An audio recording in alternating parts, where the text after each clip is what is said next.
This video is produced by Ghost Town Wonders.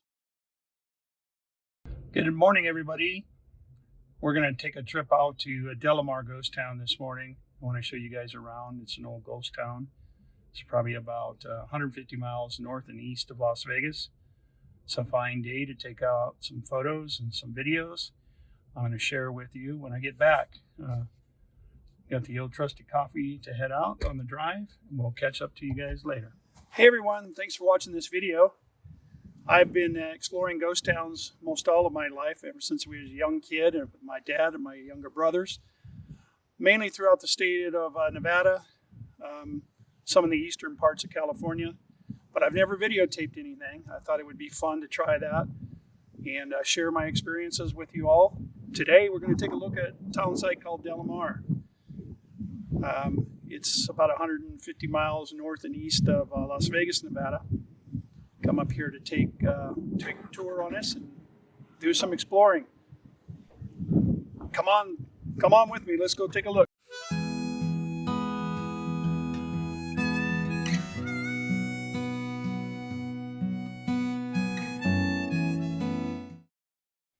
Here are some historical photos of Delamar.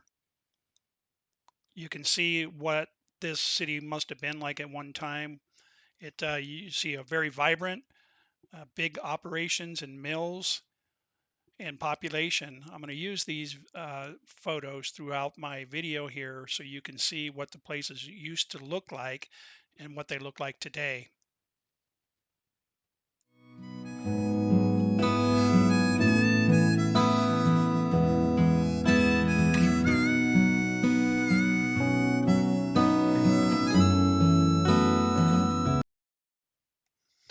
I just arrived at the western side of the Delamar Mountains. This is supposedly where the gold was first discovered in this area. Gold was discovered in 1889, according to what I read, in an area called Monkey Wrench Wash by two prospectors, one named John Ferguson and the other Joseph Sharp. Once they announced that they are discovery, gold and silver seekers rushed to this isolated and treeless region. Before long, a mining camp was born west of the Monkey Wrench mine, and the area was called Ferguson after one of the original prospectors. An interesting story on how the name Monkey Wrench came to be.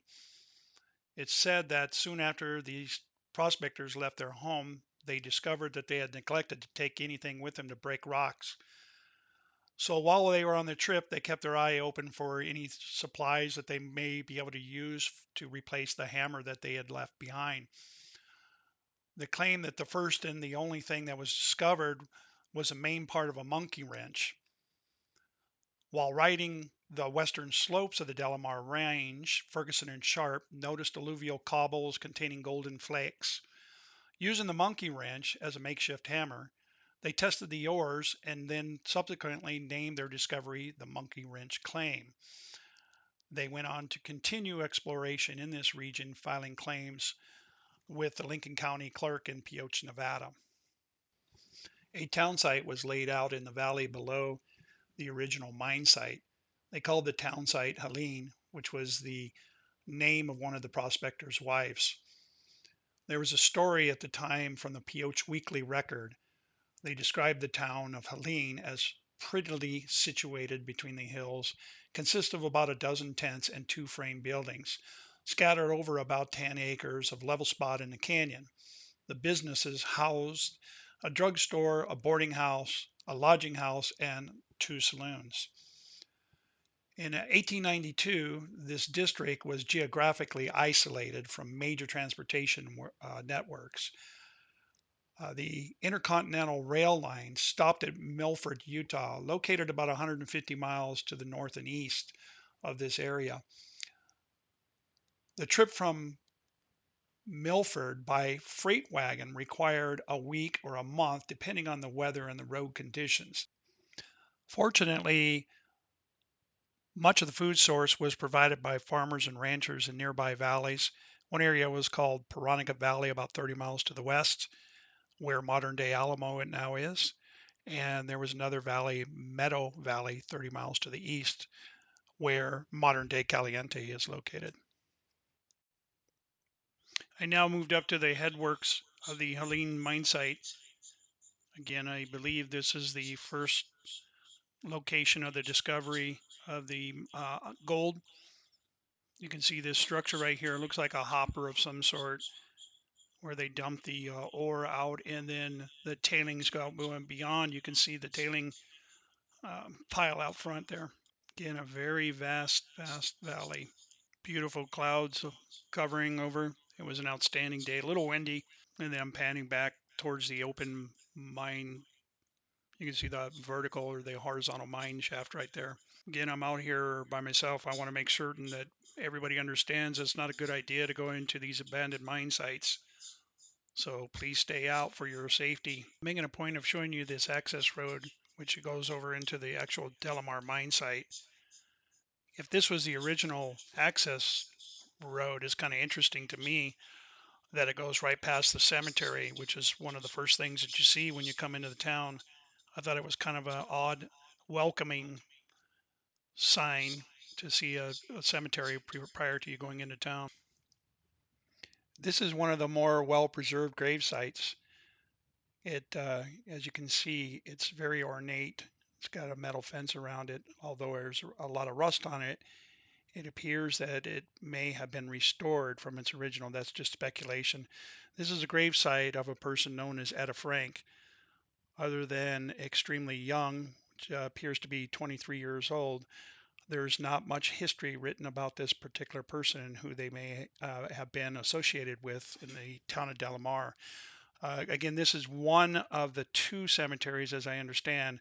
This one is just referred to as the public cemetery, and there's another cemetery called the Catholic Cemetery.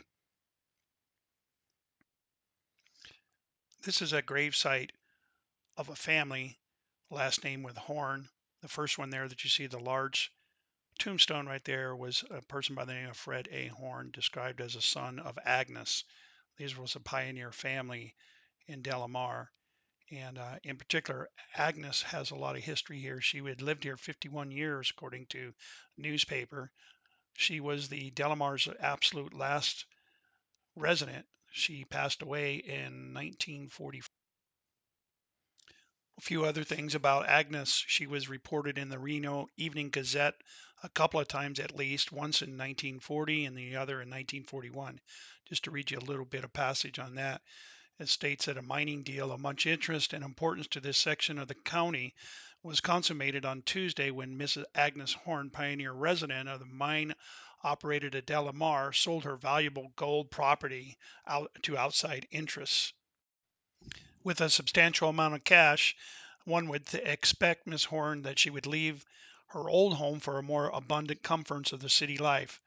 But this was not the case. Miss Horn stated that she plans to continue to make her home at DeLamar and isn't even planning a vacation, at least not for some time. This was a story that was reported in the Reno Gazette in February of 1941. This right here is the main DeLamar Valley here. You can see this entire valley was main part of the city at that time. It's dominated by the big mill that you see over there on the left, and you see some of the remnants from that. Just again to give you a little bit of the background, this area, it was actually renamed DeLamar, and the reason why it was renamed DeLamar is back in the 1890s, an industrialist investor named Joseph DeLamar. He was of Montana, and he bought many mines, not only in this area but other areas as well. Just to give you an idea of what an accomplished guy DeLamar was. In his early days, he worked as a seaman until he was 20 years old when he became master of a ship. 3 years later, he received a captain's command.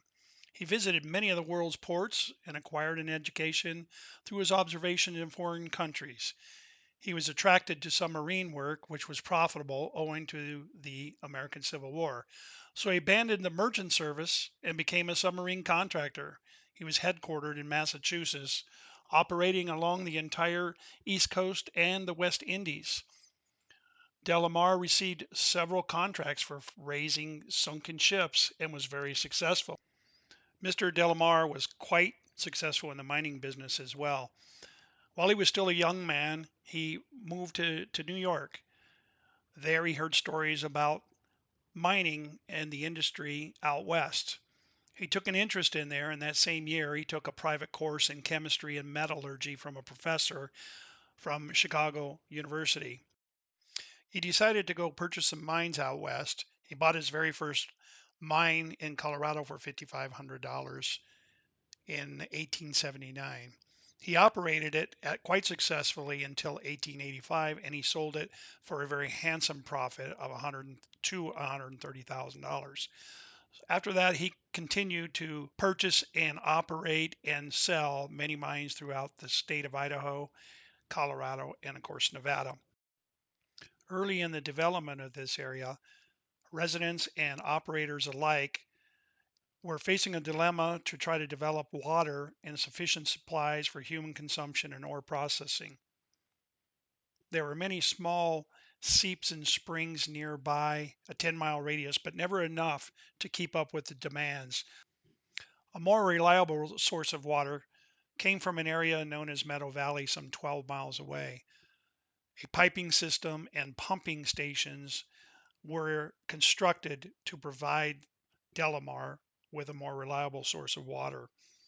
However, they continued to experience water shortages during the wintertime due to frozen pipes along the way, and they would have to shut down the system for several days at a time. And the mills would stop operations, and the people would have to ration out water during those periods of time. You can see that scar in the background there that goes over the top of the hill. I suspect that that was the water line and the source from Meadow Valley area. That's the direction that it is in, and it's just looks like it's a good place for a water line to be. Road into Delamar, you can see that building there in the back looks like a residence.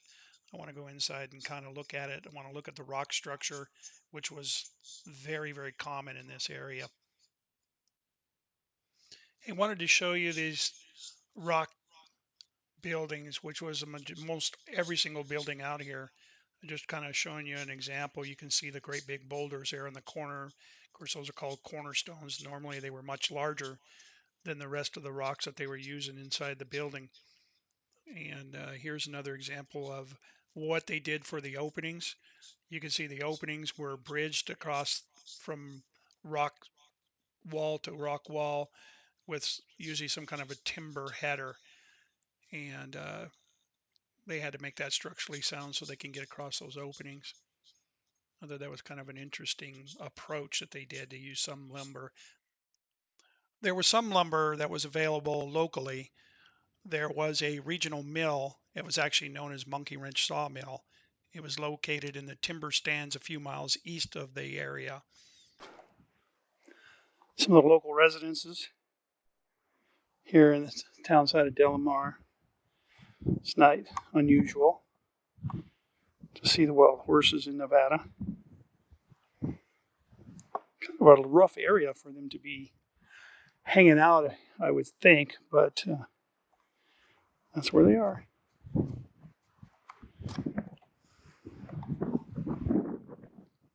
There's another one right there. This view right here is just some more of the rock rubble that you can see everywhere throughout this town.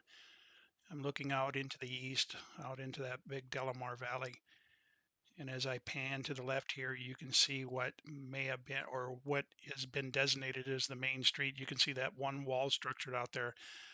We'll get to that one area later, but it was quite interesting how developed that was.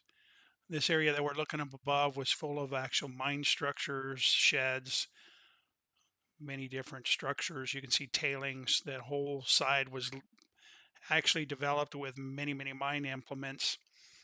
So it was quite interesting.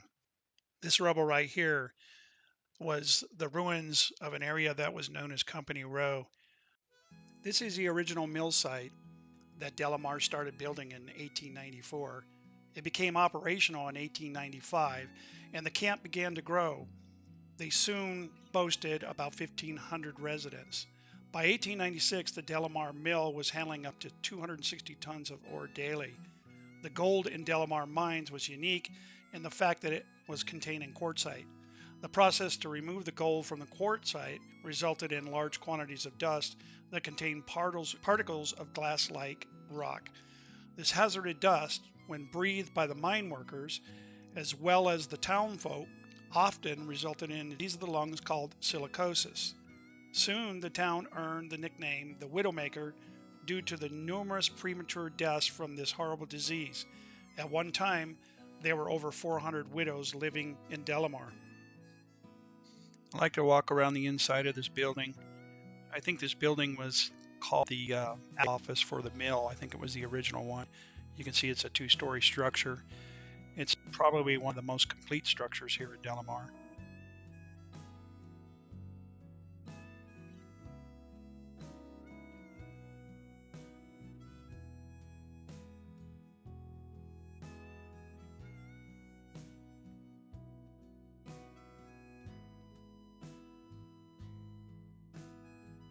Side of that assay office, it's the one that was facing the mill itself, so you can see it doesn't have any windows or openings, probably due to the noise primarily. This is looking west out towards the Delamar Valley. We're looking down Main Street. You can see a couple of the structures out there in Main Street. This is Main Street, Delamar. This is a picture, it looks like, from what they referred to as Nob Hill, looking out to the east towards the mining. At one time, this town had 1,500 residences, had a hospital, an opera house, a couple of churches, a school, several businesses, and of course numerous saloons. This is looking west down Main Street towards Nob Hill. That's a picture from Nob Hill looking back to the east.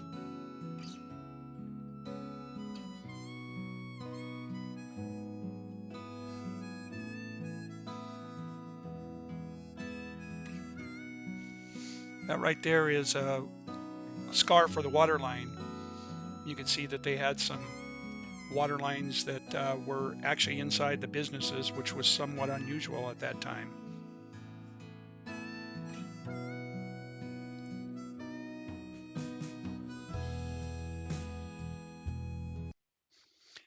In the tradition of the 19th century employer, the Delamar Company planned for the physical necessities of its employees, building company-run lodging and boarding houses immediately south of the mines. By early 1894, a telephone line connected the Delamar Company office with Pioche. Other businesses, establishments, including the newspaper, were allowed to hook into the Delamar Company line. Employees and town residents were invited to use the convenience at a very modest charge of 50 cents per call. That's roughly $18 today's money. Today, there's not much left of Delamar. Back in 1900, 2/3 of the town was destroyed by fire, and only a small portion of it was rebuilt. They said there was 1,000 people that rendered homeless after that fire. There was an article in one of the newspapers, I think it was Reno Gazette or Reno Times. They said the fire started mysteriously in the north end of town and swept steadily southward before a high wind. Despite efforts to blow up buildings in its path, this is the second serious fire Delamar has had within a few days. It originated in a stockade in the rear of T.E. Edwards Saloon, where 2 drunken men had been thrown. They have not been seen since. The water system in place at that is of no use, and the 1/3 of the town remaining can credit its existence to luck. This was considered the new modern mill. In 1902, Delamar sold his interest in the Delamar mines to a group of Eastern investors, and a new operating company, Bamberger Delamar Gold Mining Company, was formed. The new owners built a 400-ton mill the following year, which helped keep the district one of the state's richest producers. This group resumed production in 1903 and operated in the district until 1909, when the mines were permanently closed. In 1906, Delamar was the 3rd richest district in the state, only outdone by the new mines at Tonopah and Goldfield.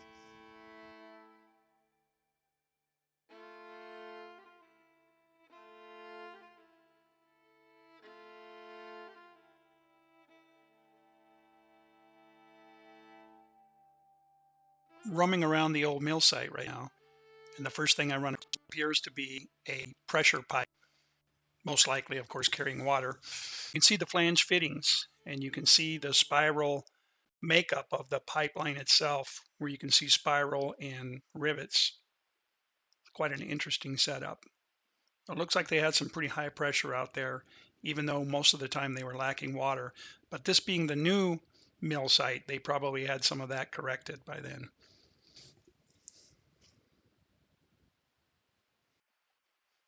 This is just a closer view of the flange fittings, and you can see a closer view here of the spiral as well.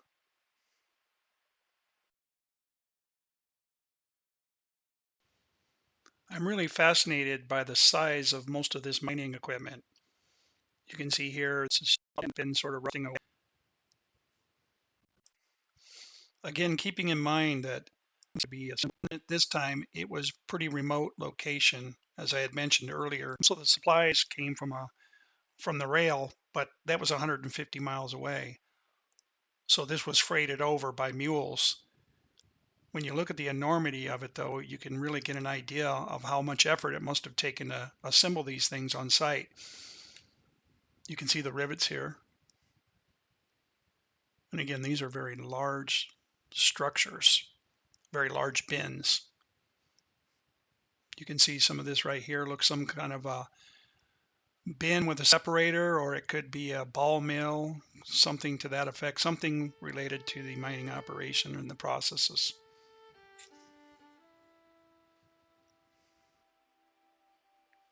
Showing you pictures of whatever this bin was, it was cut with a torch. So they had some kind of processing at the particular time that would allow them to cut metal.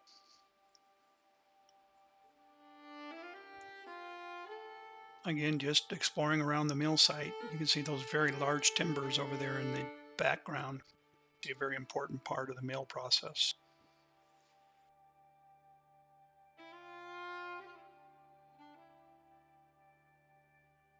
This area right here, or not the area, but these parts right here look to be some kind of a venting.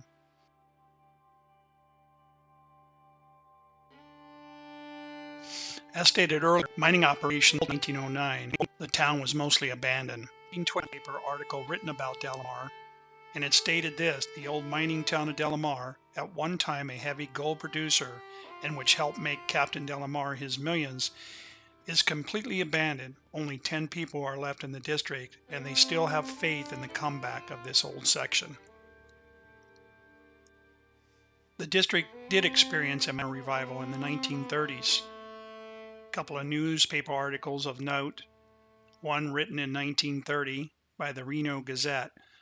The old mining camp of DeLamar, which produced its millions in a period which commenced about 1898, is about to be revived after a long period of idleness during which practically all residents have been departed.